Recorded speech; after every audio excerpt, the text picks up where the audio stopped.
Hello dear learners. In today's lesson we are going to discuss about simple and compound interest diseases. आज के इस lesson में हम study करेंगे कि simple and compound interest diseases क्या होती हैं. So let's begin. सबसे पहले बात करेंगे सिंपल इंटरेस्ट डिजीजेस. देखिए सिंपल इंटरेस्ट डिजीजेस में क्या होगा कि मल्टीप्लिकेशन रेट, पैथोजन का मल्टीप्लिकेशन रेट स्लो होता है. In such diseases, there is only one generation of pathogen during the crop season. तो ऐसी diseases में crop season में सिर्फ एक ही generation होगी, only one generation of pathogen. The primary inoculum is a seed or soil borne and secondary infection rarely occur during the crop season. और ऐसी diseases में primary inoculum seed या soil borne हो सकता है और secondary infection जो है वो rarely होगा. All late infection that are noticed in some diseases in the field are from the pre-existing inoculum in the soil. Maximum cases में जो भी late infections होते हैं उनका रीज़न ये है कि inoculum already present होता है soil में. Monocyclic diseases. अब मोनोसाइक्लिक डिजीजेस क्या होती हैं? जिनमें प्रेजेंट होता है single infection cycle. Monocyclic diseases जैसे कि loose smut of wheat which is caused by Ustilago nuda, covered smut of barley which is caused by Ustilago hordei, and vascular wilt disease that is caused by Fusarium oxysporum are the example of simple interest diseases. In these diseases, there is a very slow secondary spread if the pathogen can sporulate on the host surface and other plant are in a position to be attacked. जैसा कि पहले ही बताया गया कि simple interest diseases में infection या spread के chances बहुत स्लो होते हैं. In loose smut of wheat and barley, the pathogen is carried by infected seed grown in the plant without any external appearance and damage to tissues and finally appear in the ear heads where all flower are destroyed and mass of resting spores is produced. It is disseminated caused fresh floral infection but the infected produce carries the diseases to the next season. These diseases are mostly systemic in nature.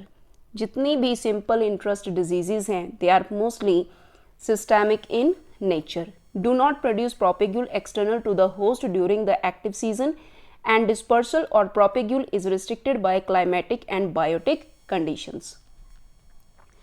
अब हम बात करेंगे compound interest diseases. देखिए compound interest diseases में rate of spread और infection of the pathogen is very wide और fast.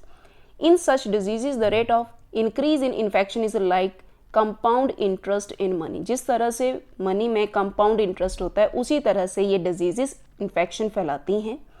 The pathogen produces spores at a very rapid rate. These spores are disseminated by rapid means such as wind. They infect other plants.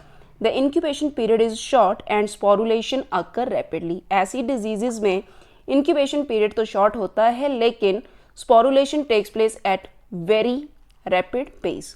New crop of spore is produced, disseminated and the cycle is repeated. There are many generation of pathogen in the crop season and these are polycyclic diseases.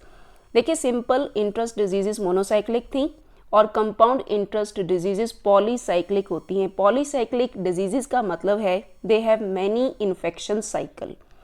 Pathogen are spreading by means of air disseminated propagules such as rust, powdery mildew and late blight of potato show this type of spread. तो compound interest diseases present होती हैं जैसे कि rust में, powdery mildews में और late blight of potato में. During the crop season, the spread of disease may show several peaks.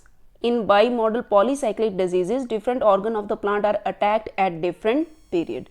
In India, the cereal rust, which is caused by Puccinia graminis triticai, have no local source of primary infection in the plain. The pathogens survive on collateral or alternate host in the form of iridospore at the remote places. तो ऐसी diseases में there is presence of collateral और alternate host और spores कैसे present होंगे in the form of iridiospores. Spores are bring about by wind spores to the main crop. Each spore can cause one independent infection. 50 to 400,000 infections can occur in the crop. तो देखिए इसमें speed of infection is very fast, that is why it is called as compound interest diseases.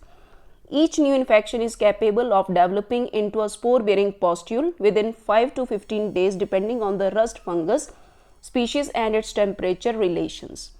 Thousands of pustules are formed which could repeat the process. If weather conditions remain favorable for only few weeks, the entire crop is severely affected by the disease.